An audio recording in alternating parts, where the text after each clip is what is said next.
Donc je suis Agathe Euzen, directrice adjointe de l'Institut Écologie et Environnement. Et pourquoi je suis là ici? Parce que c'est une des journées de la semaine Écologie, Environnement et Biodiversité, donc qui a commencé dès lundi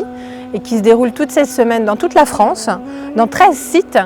pour essayer de valoriser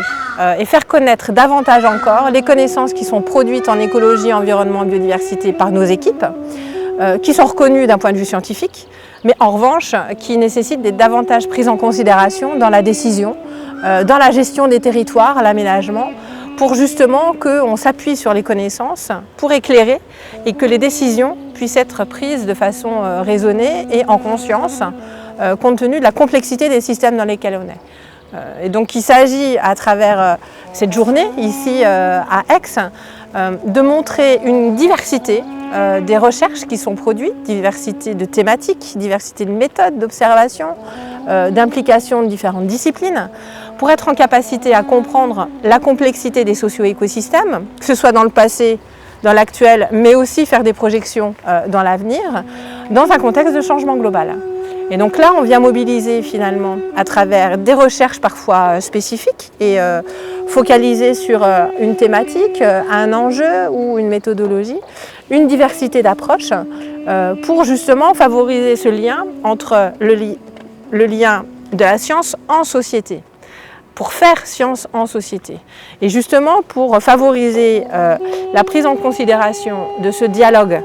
entre des scientifiques, d'horizons disciplinaires extrêmement variés, mais aussi avec des acteurs du monde socio-économique, des collectivités locales ou des ONG qui sont complètement en interaction et en interface pour ensemble agir et trouver des réponses aux enjeux qui sont les nôtres.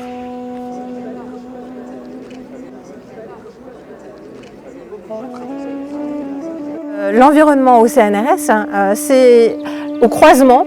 des sciences de la Terre, des sciences de la vie et des sciences de l'homme et de la société. Et en fait, ça a été une mobilisation de l'ensemble de ces disciplines pour créer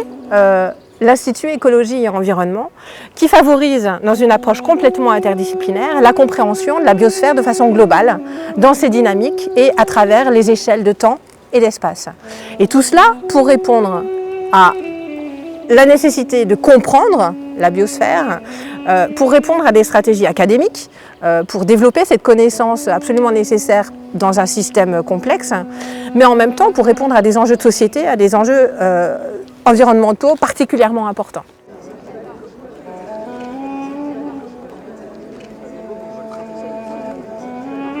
Qu'est-ce que c'est que les dispositifs de partenariat en écologie et environnement? En fait, c'est un dispositif qui a été mis en place par l'INE en 2009 pour justement réunir sur un même site l'ensemble des laboratoires qui vont traiter des enjeux, de questions, de problématiques, de dimensions scientifiques en écologie, en environnement, en relation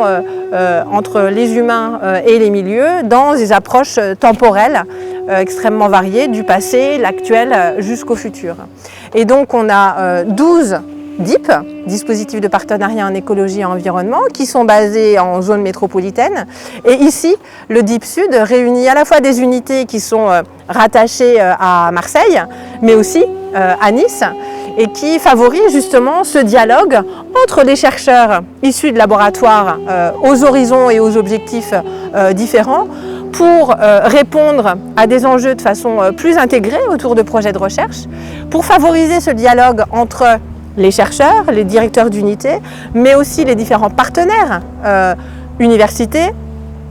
autres établissements de recherche, pour justement être dans une cohésion locale et de mutualisation des ressources, pour justement favoriser le développement d'une recherche qui vient répondre à toutes les problématiques en environnement, en écologie et dans toutes les dimensions.